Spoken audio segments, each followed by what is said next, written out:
the talk station is proud to present The War Files. The War Files, a selection of interviews honoring our warriors of the greatest generation, World War II, Korea, and Vietnam. My name's Thomas Levi Noe. That's my complete name. And where I'm from, I was born in Beaufort, and I live now in Morehead and have most of my life. Where were you when the war broke out? I was in Portsmouth, Virginia, on the desk of the Monroe Hotel about 12 o'clock when the radio came on, and they'd interrupted the program to announce the Japanese had attacked Pearl Harbor. What was your response to that? First of all, I was froze. I just couldn't believe it. After all, on that very Saturday before, the newspaper came out and says the Japanese embassy is saying that we have nothing to worry about from the Japanese, that they knew out that they have no intention of attacking the United States. That was the first thing that flew through my mind, that what had happened. Treacherous people, I thought. Then I was mad.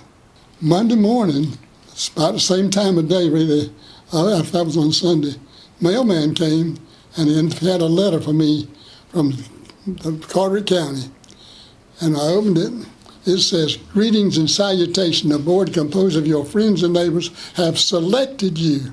I gave my 2-week notice and said my 2 weeks will be up tomorrow. Then that's when I left for home, because they told me to report January the 2nd.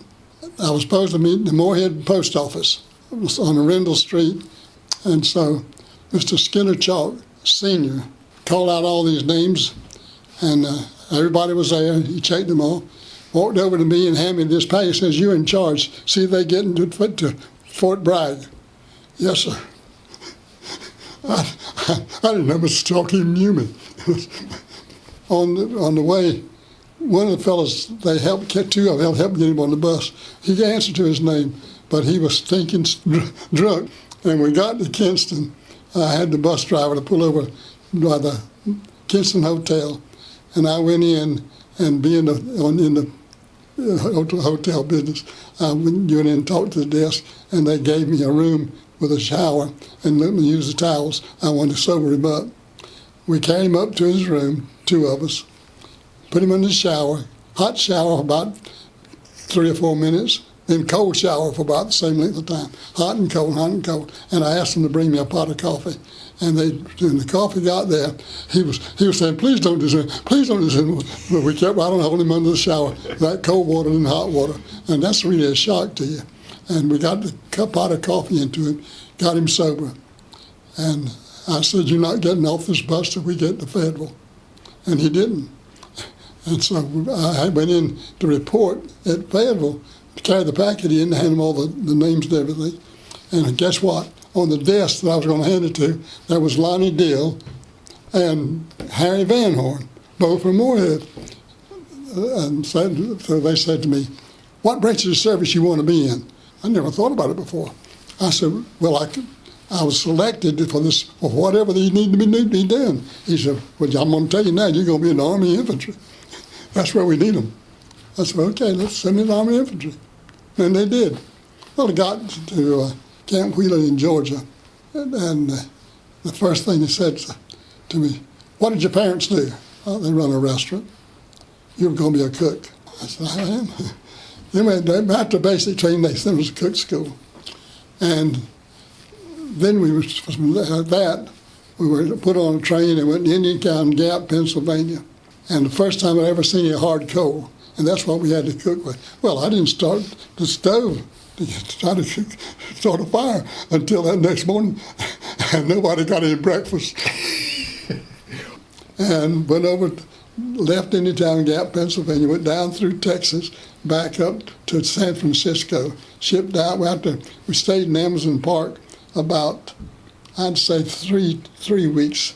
And every day they'd march all day long, and eat until 12 anyway. Then after the afternoon, they'd march again, trying to burn up the energy because everybody wanted to fight or have anything, and everybody's trying to cut the fence, get out the chain link fence.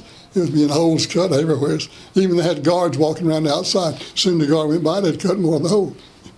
So, were they trying to leave the Army, or were No. They wanted to go out and visit the city and come back through. They weren't trying to get out. They were going AWOL. They just wanted to have liberty.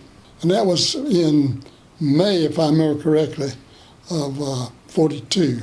They gave us mattress covers and a bale of hay, and you stuffed your mattress cover with that hay.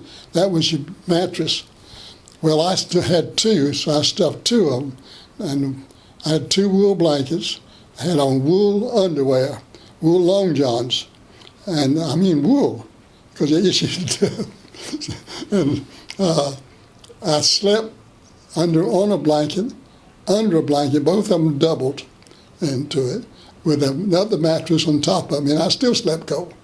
At that time, I didn't know about it, but I read later where Mark Twain said the coldest winter he ever knew was one summer in San Francisco, and I think I'd agree with him. Well, the convoy finally formed, and we left San Francisco, and it took us 30 days, and we landed in Fiji. And Fiji Island, that's where we're going to be get acclimatized in the tropics, naturally. This is what got me out of the kitchen.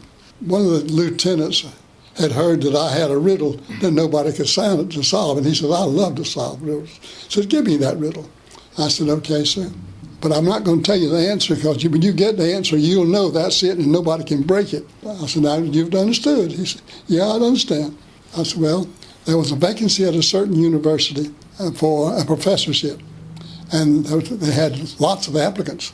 They had narrowed them down to 3, the committee had, and they called the president and said, now, these 3, you can have either one of them you want, because they're all top-notch men. We can't make a decision. We're going to leave it up to you, which one you pick. He said, okay. So he called me and he said, gentlemen, I have here a bucket of red paint, a bucket of blue paint, brush and blue paint, and brush and red paint.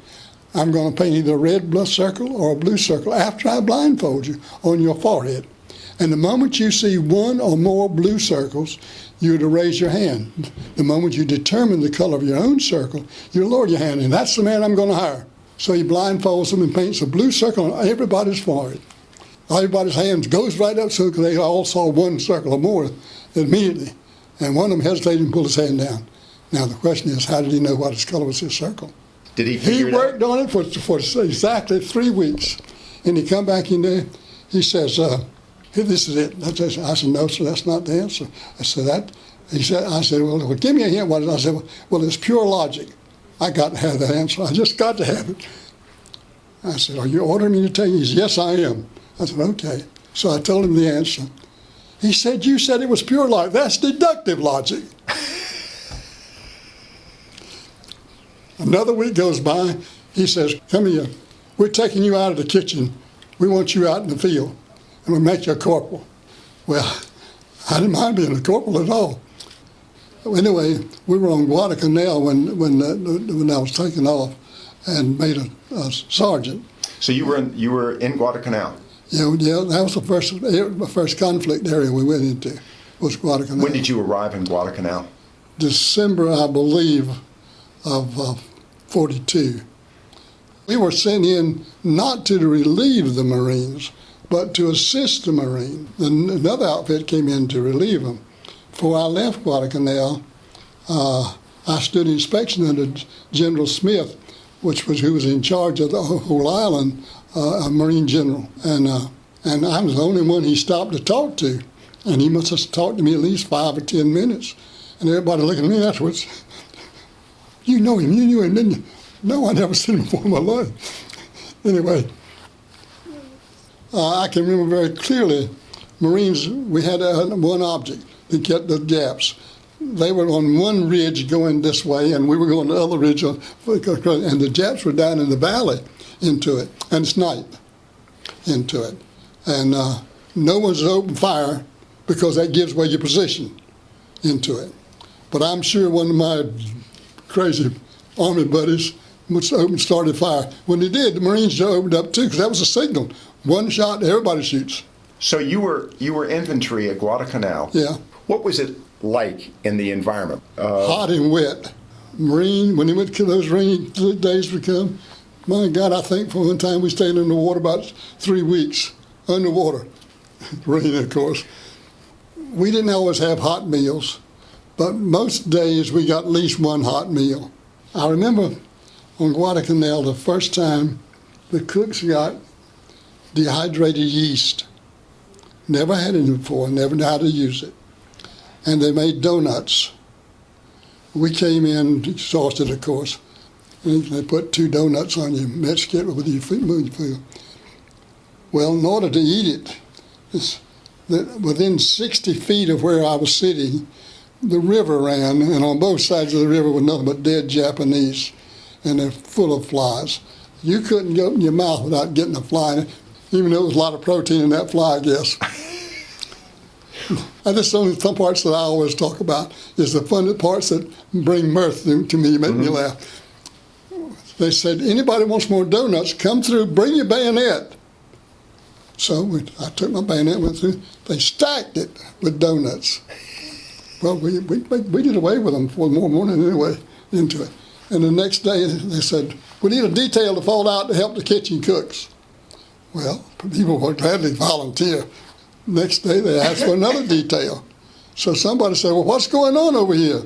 So we're digging a hole and burying that yeast, that dough. The hot earth, and Millwall says it was, the dough would work out of the ground and have to dig another hole to bury that worked out. They buried it for 3 days, that same dough. They didn't know how to use the yeast. One of my best friends, in fact, he was my tent mate. We'd both met, but I left him in the kitchen. We both went to cook school together into it. His name was Ben Landover. And Ben came down with malaria. Now, by the way, we slept in the same pup tent. He had a half shelter and I had the other half. We put it together into it. And I would begin to dump my hair out of my helmet when I come off the field. It'd be a stack of hair like this, it's loose. Ben says, you're going to lose every bit of your hair. I says, those bands in that helmet are scrubbing it off.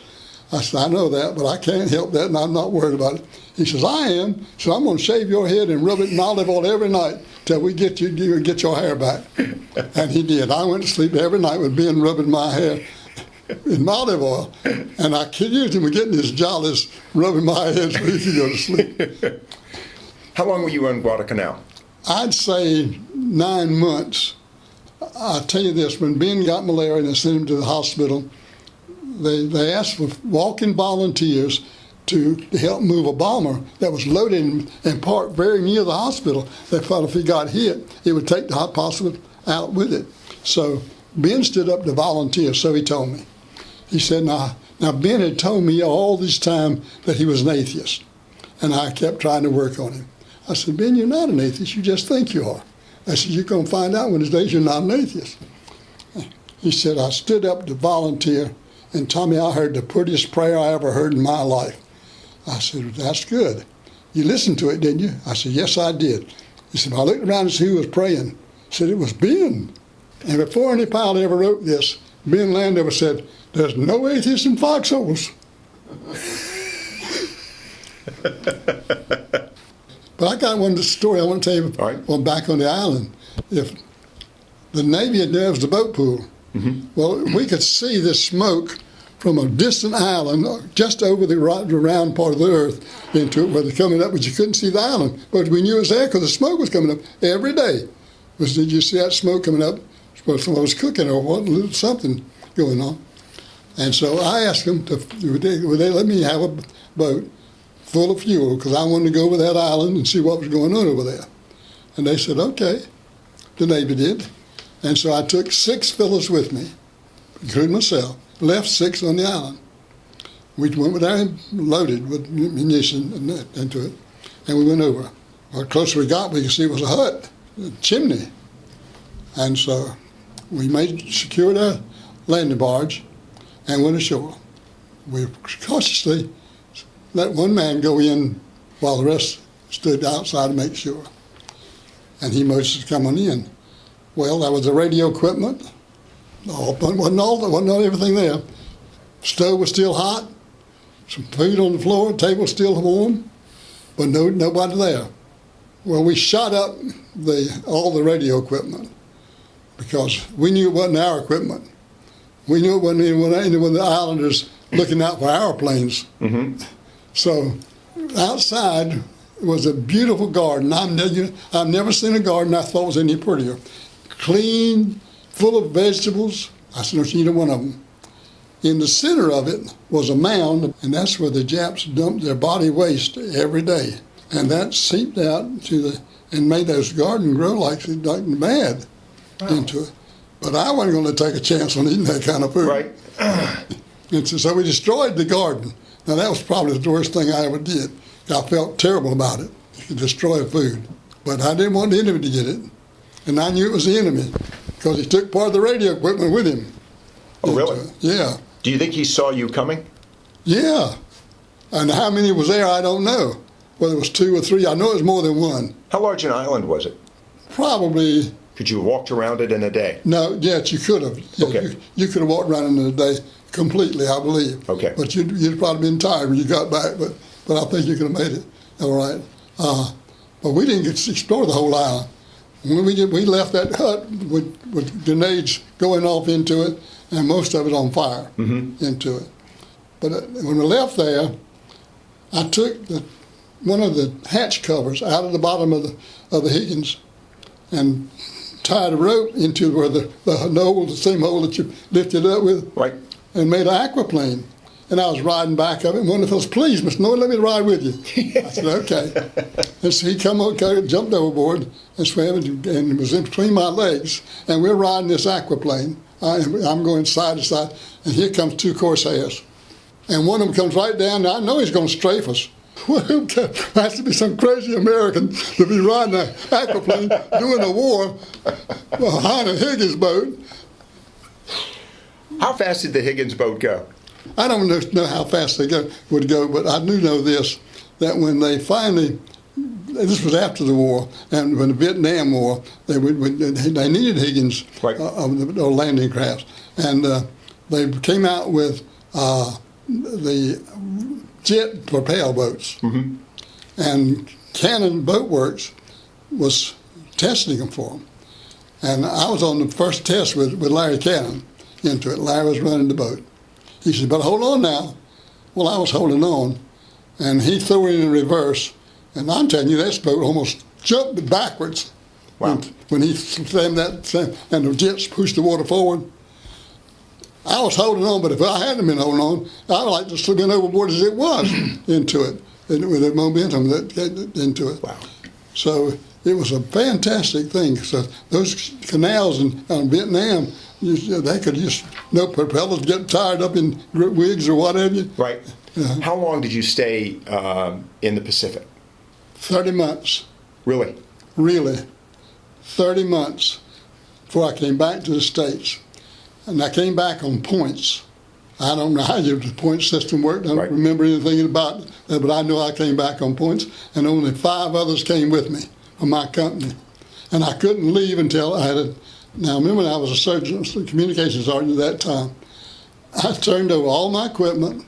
I did have the duty to make sure that the runners were available for the captain and for the headquarters and so forth into it. That was all I had to do, but then I didn't have any equipment except my mess gear.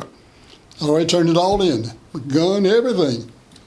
Didn't have a single thing as far as fighting, not even a knife. And I'll tell you another story. This is a bad one.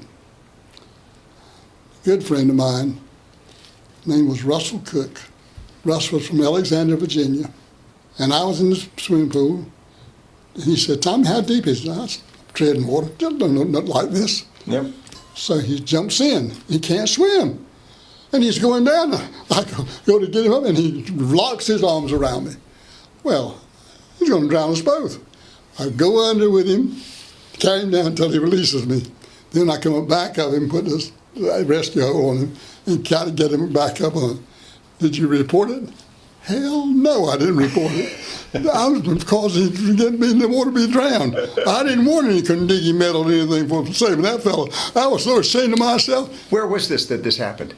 That was another rest and refreshment island. Because you couldn't leave during combat. There was no way that you could leave on an island that wasn't secure. Mm-hmm. You had to be on rest and recreation island. And I had to wait for my replacement to come then. And when he comes, I said, I'm good man, knock the fool out of you for taking so long to get here. Wait, no, Guadalcanal, What other battles did you see? I truly believe that my brain has put a scab around a lot of things. That's what I wondered. When I got back, I wasn't fit to be around. Really? No, sir. I didn't want to even see my family after greeting them and glad to see them. And from then on. When you came back to the States, where did you land? In California? San Francisco. And then did you? Came under the Golden Gate. I had to be 45. So you were there for the duration? Yeah. Well, when I got back and got my furlough, 30-day furlough they sent us to Asheville to be reassigned. Well, I thought I was going to go back to the same outfit, 147th Infantry.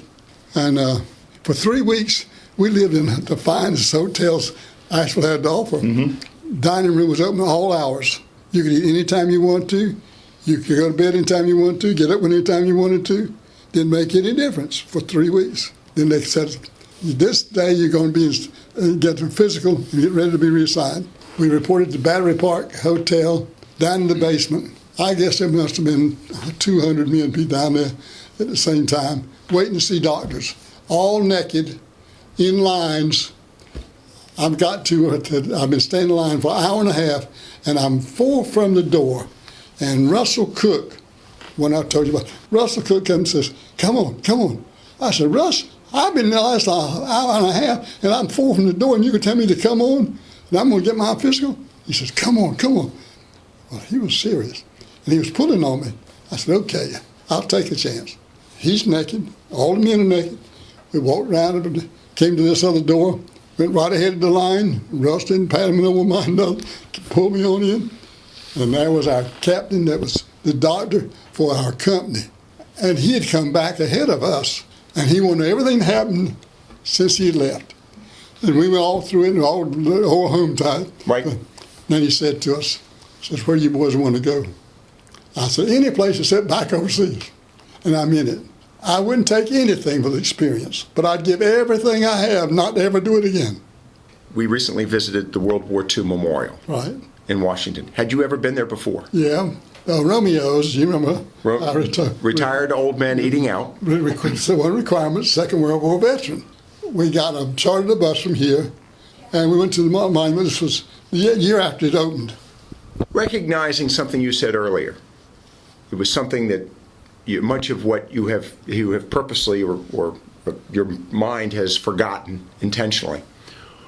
Why is it that the memorial was not built until 2000? In your opinion, why did it take? I have absolutely no idea whatsoever. I do know this: the World War II Museum in Louisiana, they had started trying to get that off the ground right before this, and I had helped them out a little in donations. Was a charter member into it. You said earlier that you had a scab over your memories. Yeah. What was it about World War II that the veterans came home, put their uniforms in the closet and their medals in the drawer, and really didn't talk about it much? No. All I can tell you is you didn't want to talk about it. You didn't want to ever do it again. You wouldn't take anything for it, but you didn't want to do it again. You didn't want anything to remind you of it. So every time you get around about it, that's the first thing you want to talk about. That's why you weren't fit to be with, as I told you before. Before I left to go overseas, I was going with a girl from Wilson. We were pretty serious. Well, I was going to spend the night there, and I did spend the night at their house with her family. And we were sitting that morning, before we went in that night, that she and I were sitting in the front porch on the swing, the two of us talking. And she said to me, she says, Tommy, Mother and I have been talking it over, and we feel like two people that love as much as you and I are, they ought to share every moment they got together until you have to leave to go overseas. She said, I think we ought to go and get married. I said, I've never had such a great honor ever offered to me before in my life. You have honored me greatly. I wished I could just take you up on it.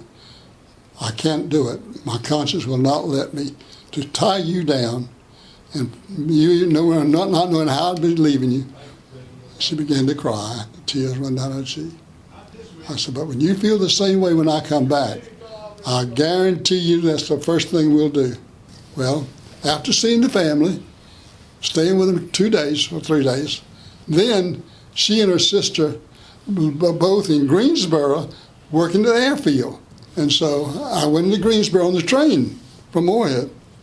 They met me at the station, and I hugged her and kissed her, and I threw one on a long one. Mm-hmm. She pushed me back and says, you know how many letters you've written me? I said, sure. I wrote you 3 letters. She said, just 3 letters in by almost 3 years. I said, well, honey, that was part of the test. And she says, test? I said, yeah. I said, we better not talk about this anymore right here. She says, you're right. So that night, we went and parked. She turned sideways on the wheel, and I turned sideways on the face. I said, you want to tell me about him? She says, who's been talking to you? She said, Helen tell you anything? I said, Helen hasn't said nothing. You've been telling me everything. She said, I have. How have I told you? It's your body language. She said, well, his name is Quisenberry. And I said, well, she said he was in the mail room, and he kept picking up my mail and kept asking me for a date. And I finally agreed to go out with him. I said, see, you weren't tied down. You could do that. Now, was I wrong in doing that? She didn't answer. I said, I tell you what, though, you're uncertain about wanting to get married now, aren't you? She didn't answer.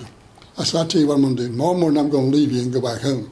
I was planning to spend the weekend, as you know, but I'm going home. I'm going back to Moorhead. They carried me to the train station. I got on the train, came home.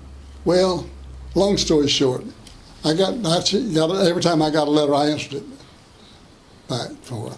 That kept on for several months, maybe 2 or 3 anyway. And one day, didn't get a letter. Next day, didn't get a letter. A whole week didn't get a letter. That's unusual. Well, 30 days, I got a letter. Postmarked 30 days before. I remember he was in the post department. And in the letter, she says to me, Tommy Quiz has asked me to marry him. And I'd asked him for 2 weeks before I gave him his answer. It all depends on you. Now it's up to you. Well, when I left him, I thought if she felt the same way, we'd get married. So she hasn't made her mind up. It's obvious. But 2 weeks, it's already 4 weeks. So I'm like, I don't have any time. So I go right straight, get change, go to the phone, pay station, and dial Greensboro. There's nobody to answer the phone.